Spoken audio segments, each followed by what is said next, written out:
You're listening to Sox in the Basement, a production of the Broadcast Basement Limited, where every show is 30 minutes of good and comes from a basement bar on the south side of Chicago. Pull up a stool, pour a cold one, and join us right now for Sox in the Basement. Heard everywhere podcasts can be found, and always at soxinthebasement.com. All right, I'm looking for a nice, smooth, easy Friday show, okay? Especially because we're releasing on Friday instead of Saturday, Ed, because the White Sox have won the American League Central, and I'm not waiting until Saturday to talk about it. No, let's celebrate right now, man.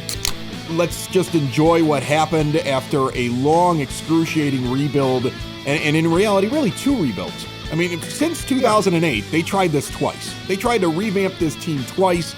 It didn't work out. Rick Hahn, the story goes, finally breaks down the guys around him to, we need to do a real full rebuild so we can bring back a team that's going to be consistently good. And then you hear Jerry Reinsdorf tell a pool reporter, you only let one guy talk to him. And then it was passed out to the rest of the media yesterday.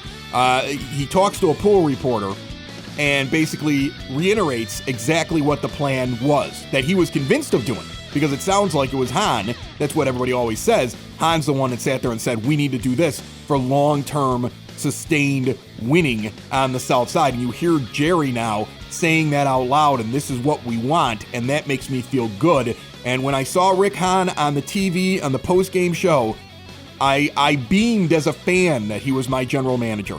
I just love what has been put together on this team, and I'm super pumped up for the postseason. And before I let Ed speak, I want to remind everybody, Sox in the Basement is brought to you by Family Waterproofing Solutions. Check them out at familydry.com. Protect your home, protect your basement, protect your foundation, keep water out or get it out of there. Give them a call 24/7, 708-330-4466. Mention Sox in the Basement and you get money off. How excited were you with the clinch? Because it was one of those things where we knew it was coming. It's been like a drab couple of weeks trying to figure out what you're going to talk about with this team because this was the inevitability and we're just waiting for the postseason. So I didn't think I was going to be excited, but I got excited at the moment that they clinched. When it finally happens, okay, and they clinch, they actually clinch by winning the game. They're beating the Indians, which is still good. It's still satisfying to see that happen, even though there was no chance the Indians, the Guardians, the Spiders, whatever the hell you want to call them, there's no chance the Cleveland baseball assemblage was actually catching the Sox this year. But to take out the guy who'd been their best pitcher all year, to do it in a fashion that you want to see White Sox games being won, and really the best way the White Sox win games, which is hit them hard, hit them often. Still very, very exciting. And it was the moment we were waiting for, that Liam Hendriks final strikeout, the big old fist pump and the excitement that he shows. And it was a moment that still gives you some goosebumps knowing that it actually happened. But you're right about Rick Hahn, right? And if you look at what the White Sox are right now, the things that we're talking about in terms of looking at still developing guys while you're in a division-winning team, a team that's going to the playoffs, and we're concerned about using somebody like Andrew Vaughn or Gavin Sheets in the wrong situation because they're trying to develop them instead of going with the hot hand, stuff like that. These little things, these are beautiful things. Because look at what's happening in San Diego, which I think was the team that everybody was comparing the Sox to. Here's the other team that's rebuilding on the upswing. They stole Fernando Tatis Jr. from us. And they stole Manny Machado from us too, remember? And they stole Manny Machado. Think about a year and a half ago, the amount of White Sox fans that said, I'd rather have that team. Like where they're at a year and a half ago, where they're at 2 years ago, the way that things were going for that team, the amount of criticism, like they're doing it better than us. And this team did better than them. Why would you even want to be part of San Diego right now? Like, I'm glad I'm not a Padres fan with a team that is completely lost and needs to kind of reinvent itself. And they're arguing in their own dugout and they're going to miss the postseason. I mean, we're in the much better spot and we're the much better team for the long run. Absolutely. And that's why you should be beaming at Rick Hahn. You should be excited about the fact that he's going to be the general manager of the year, or whatever they call it, the executive of the year. Even the idea of hiring Tony La Russa and all the buttons that he's pushed. What are we really complaining about today? Nothing. Craig Kimbrell and, struggling a little bit. Dallas Keuchel, we're kind of wondering what's up with him. Those are the two big acquisitions that Rick made that we're kind of looking at like, I don't know. But is there any other button that he's really pushed that you are complaining about right now? No, not really. I mean, here's the thing. I mean, really, if you had written a book, if you were writing a story about the season, the way that it started with Russa, the way that it was basically, hey, Rick, guess what? I've got a manager for you. His owner comes over and tells him, I know you were going to do a managerial search, but my buddy Tony's coming in. And just the messiness of all of that, right? And then the fact that Tony's got the DUI. And the early part of the season where he doesn't know some of the new rules and just that mess. And then you fast forward. If you could show that and then just hit a fast forward button and put right there on the screen right afterwards, the fact that Tim Anderson saying yesterday, we got our guy.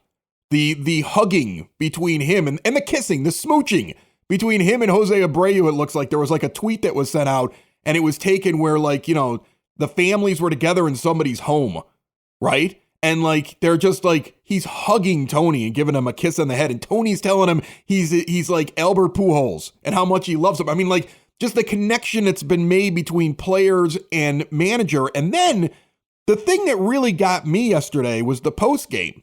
Remember Ozzie Guillen wanted this job. Yeah. That was really clear that Ozzie Guillen wanted this job when it became available, to the point where immediately, the moment that Renteria was fired, Jerry Reinsdorf called him and said, you're not getting the job. I just want to give you a heads up, Ozzie. Sorry, just to let you know. Right, you can't apply. For whatever reason, you can't apply. So he's sitting there, and very early on in the year, he's been generally supportive, but there's been a few times that he's been like, what is Tony doing? Because deep down, he would have done it differently. Yeah. Right. And he knows what he would have done. He wanted this job, and he knew what he was going to do. And then there was a back and forth in the post game. Russa's sitting there with the rare smile, he was all smiles yesterday. Yeah, he was actually really happy. Yeah, I thought his face was going to break. I thought it was the crust. It may have. Yeah, the crust that's built up was just going to just flake off, and there was going to be pieces falling off because of the way that smile was coming through. But there's a back and forth between La Russa and Guillen that was very honest, in which La Russa, I think, threw the first platitude. He did. He said, no matter whatever I do, I don't know if I'm going to be able to do it as well as what Ozzie did in 2005. Do not forget, there's only two teams in the history of Major League Baseball to go through the entire postseason with one loss.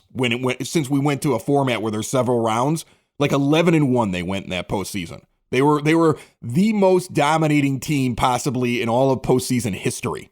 When you look at just wins and losses in 2005, Ozzie pushed every button correctly, pulled every lever, and in the middle of a moment that is all Tony La Russa's, he took the time to acknowledge what Ozzie did in 2005, and Ozzie immediately turns around and says, but you're the right guy for this team. Yeah. And just the back and forth between the two of them, every little thing that you sat around and you worried about at the beginning of the season, if you're still sitting around and saying that, and I have friends who still tell me Tony La Russa is going to screw us up in the postseason. He's a terrible manager. We should have never have gotten him. Guys that have planted their flag and refused to admit that the flag was planted in the wrong place, even at this point. And you're missing out if you don't notice that all those concerns, all those worries, all that stuff has been put to bed. All right? That has been put to bed. Now we're on a ride. The first ride of hopefully many years of rides through the postseason. We've got one hell of a team that jumped out in that game, in the clincher game, in the first of the two doubleheader games, and showed you what they can do when they sit there and say, we're going out and winning today. And that put my mind a little bit at ease because I've been very concerned about the way that the team's been playing over the last couple of weeks. But obviously, all they have to do is take a bus ride and have a long conversation on a bus ride with each other. And Tim Anderson says, get on my back, let's go. And boom, the whole team follows. And if that's what we've got, we're going straight through everybody. I mean, I've got chills just talking about it, Ed. I can't wait. It is, that ride you mentioned. So last year we were not as a team tall enough to ride that ride. Okay. Everybody was on their tiptoes. They had fluffed their hat up a little bit higher on their head. And they just fooled the guy who's like, yeah, I don't care, kid. As long as you don't die, I'm not going to get in trouble. Right. We were sneaking on the roller coaster. This year, this team just strolled up and we're like, you don't even have to measure me. Yeah. I am definitely here for this ride. I am big enough. And you're right. The platitudes between Ozzy and Tony, I caught that too. And that was that's a validation moment right there, because you have a guy now in Ozzy whose job is to be critical of the team when necessary. And he's not going to be critical of the team right now or critical of what Tony's done, because Tony's the right guy for the team. And Tim Anderson is this team's leader, and Jose Abreu is this team's leader. And when those guys decide it's time, you're right, the rest of the team is going to listen. Anderson in particular. I mean, I'm looking in anticipation for him to make the kind of a run through the postseason that, he's going to be a clear-cut MVP of one or two series. Yeah, I think so too. I think he's capable of that by far. Well, the thing is, you have so many other guys that are also capable of it. I mean, Luis Robert is on an absolute tear. If he continues to do what he's doing, it's going to be an awful lot of fun. And you know what? I think it's going to be a Joe Creedy, Jermaine Dye situation, though. I think it's going to be one of those where everybody knows that Joe Creedy lit it up throughout the entire playoffs, but when it came down to it, yeah, Jermaine Dye got the MVP because he also lit it up, but in a more, in a very clutch moment where he gets that game-winning RBI in Game 4. Yeah, really, it was decided by who was the last guy that did something big, because they were both amazing in the postseason. I think we're going to have several guys on this team that could potentially have amazing postseasons. And the first game, unless something crazy happens, the first game the White Sox will play in the postseason in front of a home crowd looks like it's going to be on the 10th of October for Game 3 of the ALDS. And I have spoken with the folks over at Cork and Carry at the park, and Sox in the Basement will be there for a pregame party. I do not know what time it will be, because we have to wait for everybody to get in the postseason, everything to be set, and for the TV stations to decide, well, these East Coast teams have to have the late game, so we're going to start the White Sox at noon. And once that happens, we'll be able to get out the time, because we all know that's coming, right? We all know that's what's going to happen, so whatever. But the thing Houston is... and Chicago? No. We're not putting you guys on in prime time. Right. Once we know exactly everything, we'll get the times out and stuff, but mark that date on your calendar. I want everybody out there. We're going to have an absolute blast. Absolutely. We're going to have tons of stuff to give away, and we are going to kick off the postseason in style at the Southside tradition that is Cork and Carry at the park, Game 3 ALDS. Come out and see us, 33rd and Princeton. There's another homestand coming up here before the postseason begins. If you're going out to the game, pre-party, post-party, in-party, just get over the Cork and Carry at the park. It's beautiful fall weather. They got indoor, outdoor seating. They got a big, beautiful bar, and they got award-winning burgers and a great menu of ballpark food that comes out quick and hot right to your table or wherever you're standing at, and you get yourself some food in your belly before you head over to the ballpark to root on the White Sox. Look at everything they have to offer, and maybe consider renting the entire place out for like a postseason party. You can do that at corkandcarryatthepark.com. All right. When I was in radio years ago, back in the ancient days, and I worked in Reno, Nevada, and they had brought me out there, and the only reason I took this job, sight unseen, without seeing anybody at the station, without visiting Reno or anything like that, was because I was supposed to go out and interview for that job on September the 12th, 2001. So my flight got canceled. All right. Like every other flight in America for that week.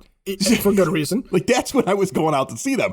So I had to do the whole negotiation on the phone. I go out there, I get out there, and I loved Reno. I thought the people were a little weird, but I loved it, right? But the thing is, I got there very early on. That's why Comedy Central developed a show around the town of Reno, I think, though. It was right at that time, I believe.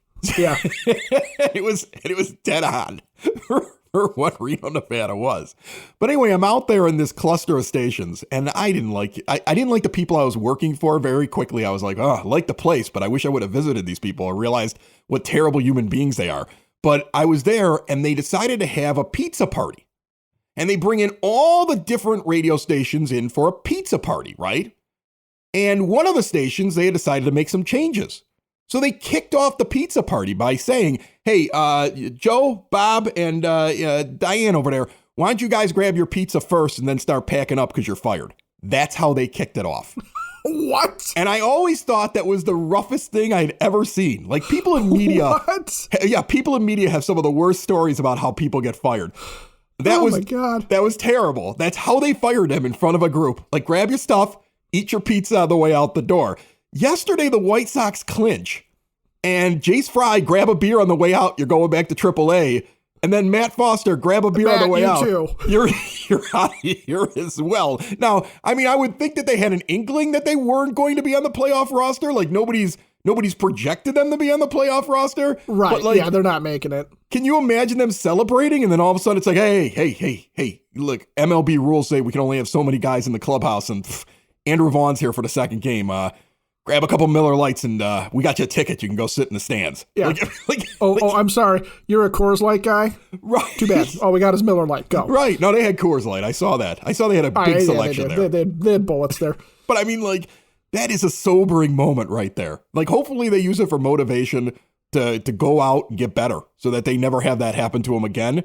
You know, both guys did contribute at times. They contributed the wins this season, you know, and that's a rough thing that happens. But the team is going to now form, and there might be some other guys that get bad news. Scott Merkin put out his roster, and I always laugh whenever spring training happens, we'll have Merk on or we'll talk about it ahead of time. And I always say, look, Merk hears stuff that nobody else hears. And if Merk's putting a guy in a lineup, that's because he's gotten a little bit of insight into what the team is actually thinking. Right. He's dead on with what we talked about, 12 pitchers, 14 hitters, and right now he's got Zebby Zavala going instead of Zach Collins and pretty much everybody that we talked about. But I would say that's a toss-up, yeah. Yeah, but I would also say, and he puts it in his article, that they could take 3 catchers so that they have the bat of Collins from the other side of the plate, and they still get the defense of Zavala. So what I would say right now is Goodwin, Zavala, and Collins, 2 of them are making the roster, 1 of them is not. And after Goodwin's last month, that's a real thing. They could take 3 catchers, or it's going to be the way that Merck drew it up. Well, I mean, you could ask yourself very easily with that, you know, are you worried at all about Yasmani Grandal being behind the plate? Are you worried at all about his knee? Do you want the opportunity maybe to DH him in a lineup? And if that's the case, yeah, Collins and Zavala make a heck of a lot of sense to have that third catcher, that emergency catcher back there. And Goodwin, frankly, shouldn't be starting at all. And I don't know that he sees the field over Larry Garcia or Billy Hamilton as far as a defensive replacement. So right.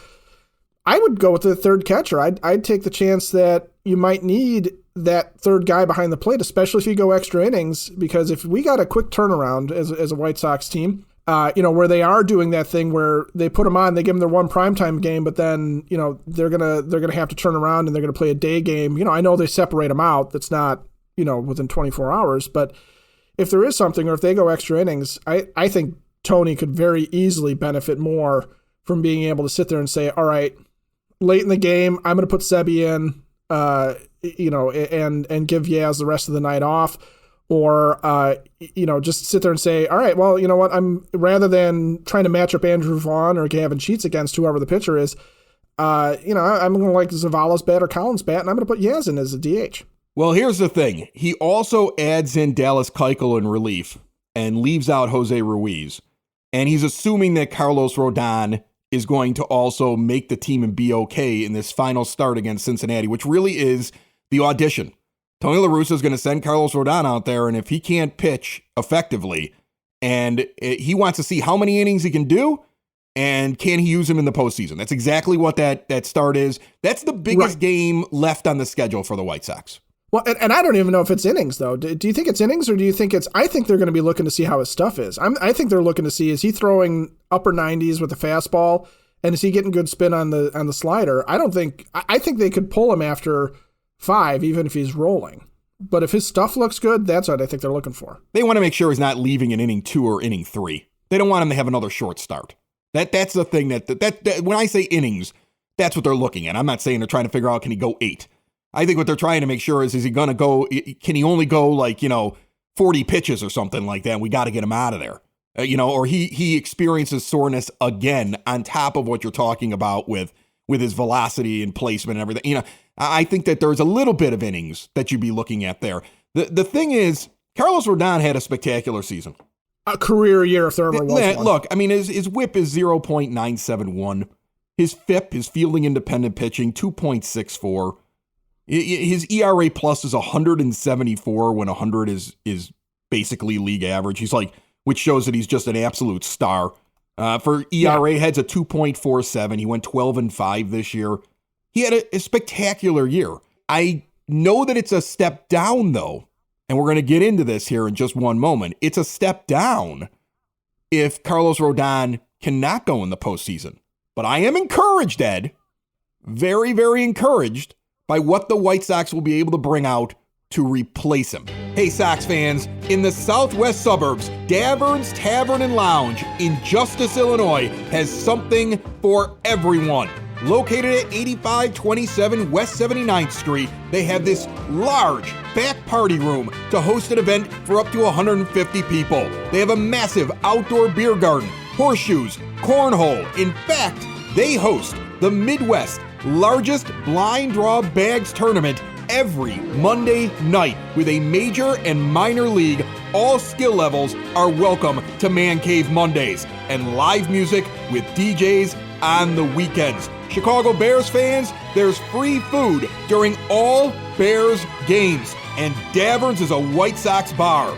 During Sox games at Davern's, $2.50 Miller Lite bottles, $2 UV bombs, $12 pizzas, 8527 West 79th Street. Learn more at davernstavern.com. Game 2 of Clinch Day, when it was all over, and most of the White Sox team was probably running back into the clubhouse to have a libation. I like the word libation over adult beverage. Adult beverage was overused yesterday in the broadcast. I really hate adult beverage. Like, just say they're having a beer. Like, guess what? Guess what? I drink apple juice sometimes still too, and I'm not 4 years old. They're running back there to drink some beers, and they're having a good time. Michael Kopech starts that game. He only goes 2 innings. He strikes out 4. So 4 of his 6 outs are strikeouts. He looks dominating. And after the game, really, really interesting quote from Tony La Russa. He says, Michael Kopech, who will likely be stretched out in the last week of the regular season. The quote is, there is no limit to, depending on how rested he is, how we can use him any way the team needed. He's ready to go. He just wants to compete. Michael Kopech, I believe, might start game 3. is starting a game if Carlos Rodon is not ready. Yeah. I believe Michael Kopech comes out and starts, and I believe the team thinks we can get 4 out of him, maybe 5. And the other thing is, in game 1, Lopez, I know he had a big lead, another nice outing. It wasn't a bad outing. It was a very solid one. I mean, 2 solo home runs is nothing to be worried about. Here's the thing. If you had a Kopech and a Lopez, and you had the bullpen that you have, and you had the 3 starting pitchers of Lynn and Giolito and Cease that you were confident in, going into the postseason last year, you would feel far more confident than what you were going into that bullpen game, basically, what was that, game 3 against the A's last year, right? I mean, this is a much better situation. So as much as it's a step down for Rodon, I'm not panicked over this. I think this team can overcome this easily. I think what that also tells me is that they are not buying into this Carlos Rodon just has soreness. They're going to continue to push that as the party line because they're not going to admit that the guy is hurt. They're not getting him checked out. But I think Tony's practical about it. And if he thinks that Rodon is going to go out and be throwing 92-mile-an-hour fastballs when he was hitting 100 earlier in the season, if he's going to be throwing sliders that just don't have the same bite on them, and he's not going to use them then. He's not going to run him out there in a playoff game only to have to turn to Kopech or Lopez early out of the bullpen. So I do think you could see very easily them sitting there saying, look, with the guys that we have that we can put in behind him and using somebody like Dallas Keuchel, who is still a bulldog. I mean, he's still a competitor. He is a veteran. He has some ideas. He's just not getting it done. I bet you they do feel pretty confident that if you get into a game where you have Michael Kopech go 4 innings in a start, and then you just back him up with some of the better bullpen pieces. Garrett Crochet, you notice he's been going a couple of innings at a time. Yeah, I've noticed that. I've noticed that. You could build and you don't have to worry about who you used in the games leading up to it because there's lots of options that you could go with. I mean, you could put Kopech and Lopez together into a start. You could have Rodon come out and pitch 2 innings and Kopech does 4. Now you're through 6. There's an incredible amount of combinations that can be used, and I found myself deferring to, you know what? in Tony I trust at this point. I mean, look at the buttons and the levers that he pulled and the buttons that he pushed. Look what he did this season. I've got to believe they can overcome this. It's a bump. It's something I'm not happy about, but it's not something that I think ruins their chances to win a World Series. We're going to take a look, though, real quick before we get out of here. Now that we're preparing for the postseason, they have to get the rotation ready, Ed. So we're going to take a look at the big three that we know are not injured, and we're going to talk about which order you would put them in the ALDS. And this is all brought to you by Evil Horse Brewing Company. This segment brought to you by Evil Horse. They're located in Crete, Illinois at 1338 Main Street. Go out there and try their incredible tap room. It is just a big, beautiful area out there. They have award-winning beers that they've won contests all over the brewing community. And I know for a fact that during Oktoberfest, their beer that they make, their fest beer, their Munich beer that they make, they actually change the water to the exact composition of Munich, Germany's water before they make the beer. It is an experience for beer drinkers. If you're a craft beer guy, check out Evil Horse Brewing. Visit them today at evilhorsebrewing.com. All right, let's look at these three guys. First off, I want to ask you, if you had to order it up and you know you're starting on the road, likely in Houston, although Houston is getting really close to Tampa Bay all of a sudden, and you had to start on the road the first two games and come home for game 3 on the 10th, where we're going to be at Cork and Kerry at the park for game 3 of the ALDS, how would you line up your rotation? Well, I don't think that there's much question that you walk in with Lance Lynn starting off. I think he's the number one. He's the guy that's going to set the tone. And I think also being a veteran, he's the one you worry the least about having any kind of an issue really with the moment being too big for him. Giolito, I think, can get himself over pumped. Cease is still, he's still got some moments where you kind of wonder. I agree with you on the Lance Lynn thing. There's a few people that have said that it's not a guarantee. Like, why wouldn't you start Lucas Giolito? Look, we've seen Giolito in big spots and in big games. He gets himself really overexcited. And you brought in Lance Lynn to be that guy who leads your team. He's become the de facto leader of that entire rotation, of that entire pitching staff.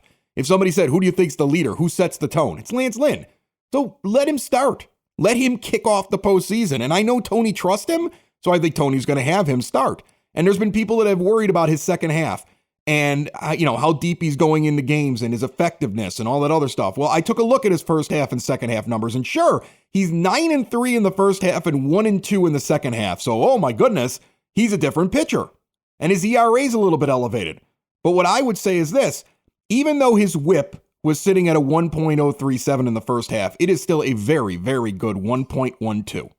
And then also, if you look at his innings pitched and the amount of games he was in, he went 90 2/3 over 16 games in the first half.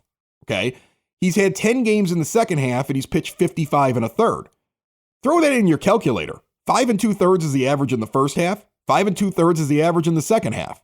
If you look at his overall halves, he's actually, he might have fallen off slightly, but not enough that I'm going to say he's not the ace of the staff. He still is the guy I want out there on the mound game 1. Then I would look to Giolito in game 2. And the reason I would do that, and there's been an argument, Jordan Lazowski, his Sox on 35th, was talking to me this week. He wants Dylan Cease. We've had him on the show before. Dylan Cease going in the second game. Dylan Cease on the road is atrocious compared to Dylan Cease at home.